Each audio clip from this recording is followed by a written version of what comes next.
Hi, I'm Lou with another episode of My Car Story, and today we're at the greatest muscle car show on the planet, the Muscle Car and Corvette Nationals. And I'm with Joe Jordan, who's brought an amazing car.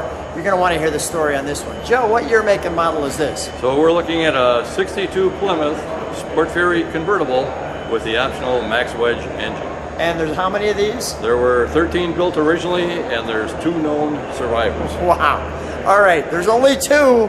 So here's one of the 2. So let's take a look at our featured attraction.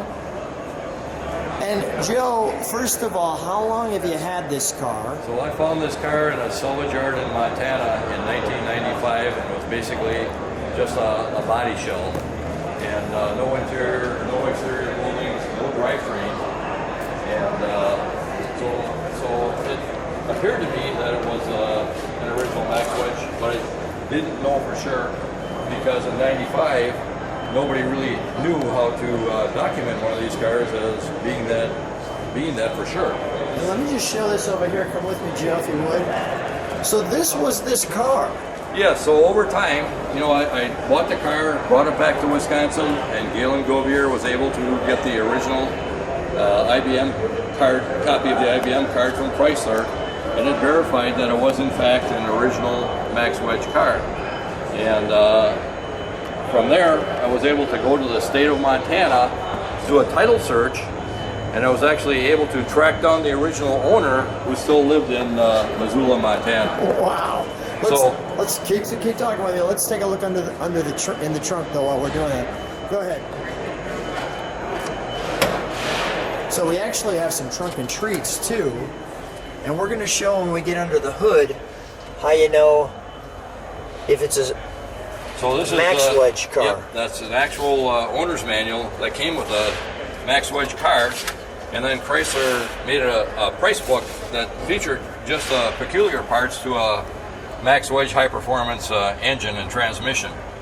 So over the years I've been able to gather all of the correct date code parts to do this restoration to make the car appear as it did when it actually was delivered factory new.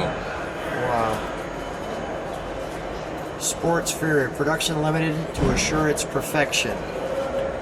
They were a pretty special car back then. You know, there were lots of plain Jane Savoy sold, but the extra money for a Savoy, or for a Sport Fury compared to a Savoy, was well over $1,000. Wow, so that's a lot of money back then. But you could see the parts. I won't go through that whole book. Yeah, that's the suggested operation guide. Tells a little bit about what Chrysler did to these cars to make them as competitive as they were, and this car proved that in what it actually did at the drag strip. So this car was raced every weekend the summer of '62, and it was never beaten. All of those trophies that are lined up in that picture alongside of the car are trophies that guy won that summer, never got beat. You know, so it really was a heck of a car and competitor. Yeah, right. You know, so. All right, we're going to close this. Let me show people what this looks like from the side. Come on with me, Joe. And we'll show that on the side, like so. And while I'm here, I'm going to show you what it looks like with the top up. So I wanted to show it to you what it looks like with the top up.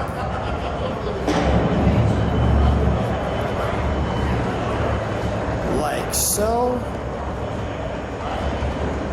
And Joe, if you could bring that top down, that would be great. All right, here we go.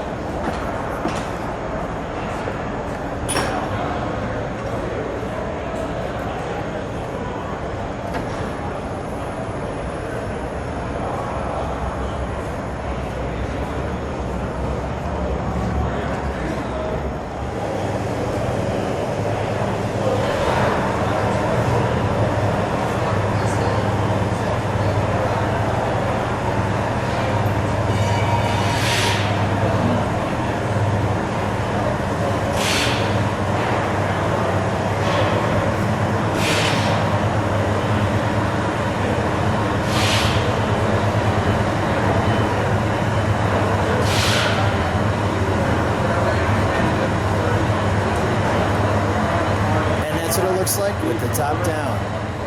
And we're back.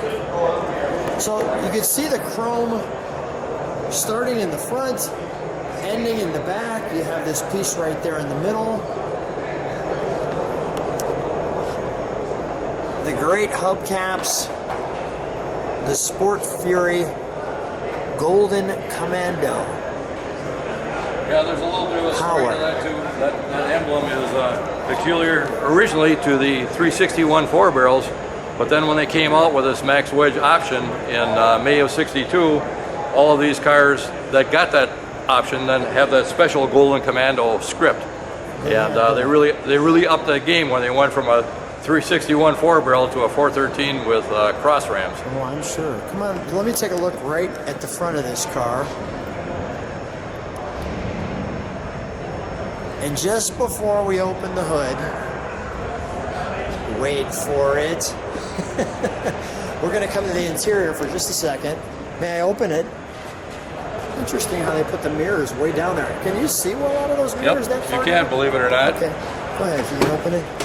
All right, needless to say, it's a convertible, so we can see very well. Great steering wheel. I like the two-spoke. Notice you've got the push-button transmission that you're up and down. Was it the brake or the park level there? Yep. And then you'll notice the oddball control that doesn't match the others, and that's actually the hand choke that's to the right of the convertible top switch. Show me where that is. So that's a hand choke right here, because the cars were very cold-blooded, and the only way that you could get them started was to pull that choke out, and it doesn't match any of the other knobs. Oh yeah, in I the see car. that. That's Yeah. actually a choke knob off of a Dodge pickup truck. Wow, is that great? And then you have the tack.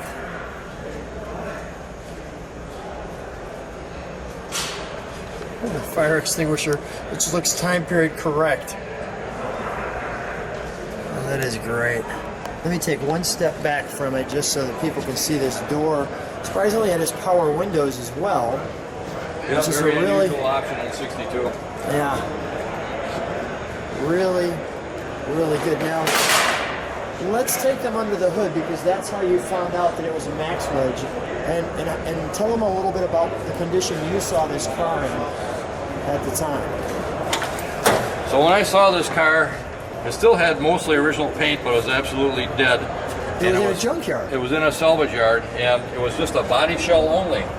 So when I'm looking at this car, and the guy that had it thought it was just a standard Sport Fury convertible, but then I noticed the extra wire harness running along the outer apron that clears the exhaust manifold, and then when you look behind the passenger side air cleaner, you'll see some holes that were drilled in the cowl. That's where the original voltage regulator used to be. They had to move it to the driver's side to clear the air cleaner. And then as you come around the edge compartment, you'll notice this brake line that loops out away from the exhaust manifold. Again, that's peculiar to the Max Wedge cars. And then you see the brackets that hold up the heater hoses. Right here. Those holes were unique to the Max Wedge cars because those brackets were only on a Max Wedge car.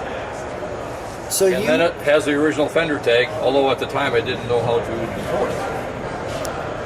So there's the original fender tag. There's your 413 super stock Max Wedge. So the 426 was not until 66, correct? No, 426 came in 63, so we're dealing with late 62 here. That's right. I'm sorry. Yep, Thank you. Summer of 62. And then the other thing that was obvious was the removal of the bracing underneath the hood that they needed for air cleaner clearance with the cross ramp. Right, so you got this cut out. Right. And you can see that piece down the center there. Okay, let's fire it up, shall we? Sure. And we'll listen to it idle. We'll give it a good rev.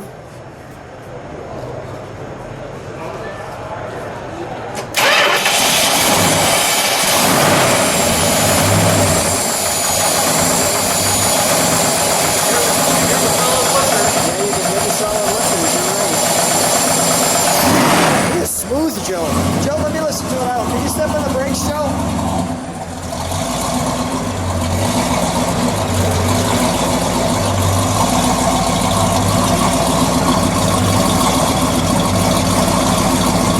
Joe, give me a rev, please.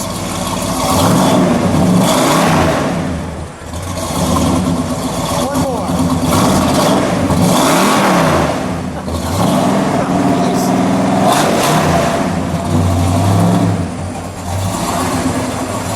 Shut that down.